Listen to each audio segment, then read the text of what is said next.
37 degrees right now, so a beautiful day in the neighborhood and a wonderful opportunity for us to catch up with Matthew Archbold this morning. And I don't know, Dave, there's always a lot on his mind, and we'll certainly find out. Good morning, Matthew. How are you? Good morning, Matthew. I love your delightful article in National Catholic Register about the president who banned Christmas trees and the boy who sneaked one into the White House. I didn't write that one. Your picture's right next to it.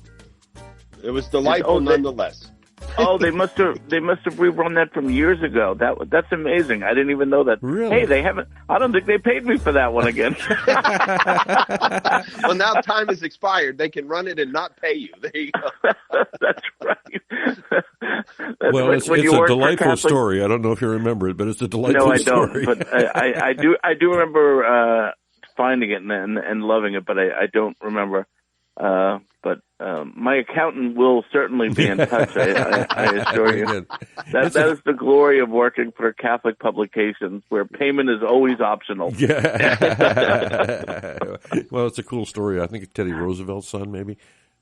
Yeah, I love listening to the news, and so you have this guy who was a thief, and then he got his record expunged, and then to prove to everyone he wasn't a thief, he became a politician.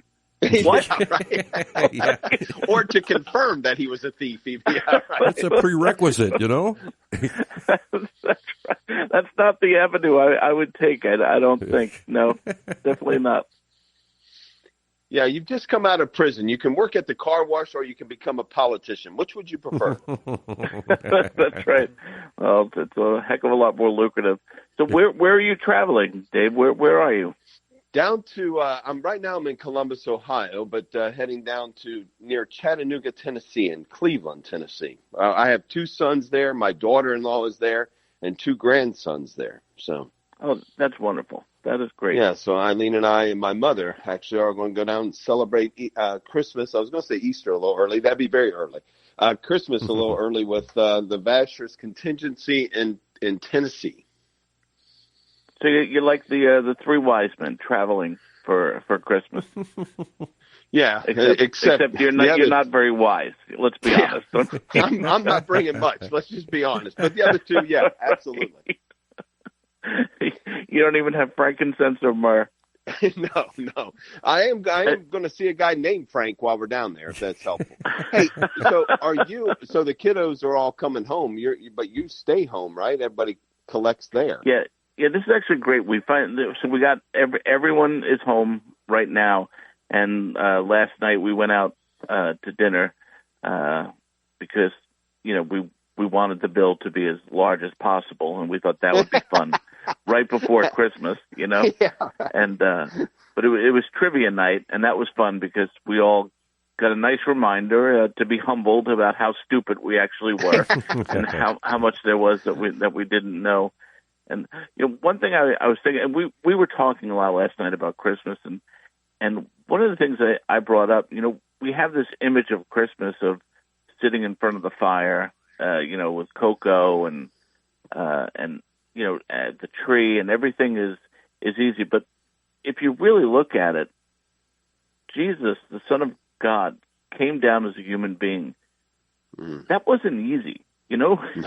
But he loved us so much that he wanted to make his love clear to us, to suffer in our place. And then we started talking about Mary. The angel came to Mary and essentially said, your life is about to get so much harder. Oh, yeah. And greater than she could have ever imagined.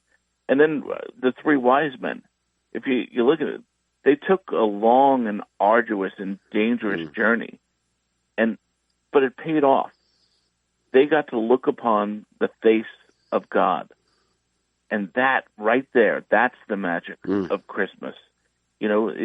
By loving, love is the greatest adventure. You raise children. It's the toughest thing in the world because you essentially expose yourself to the whims and fads of an insane person. They're going to essentially ignore you eventually and, tell you don't understand.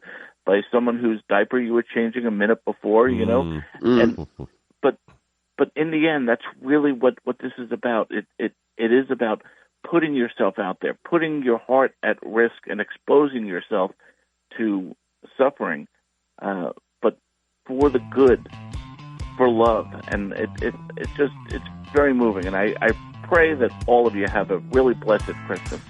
Amen. Thank you very much, to Matthew. you and your family, Matthew, as well. Our gift to you is we give you next week off. It's just because we love what you do for us and the fact that we won't be here. But Merry Christmas.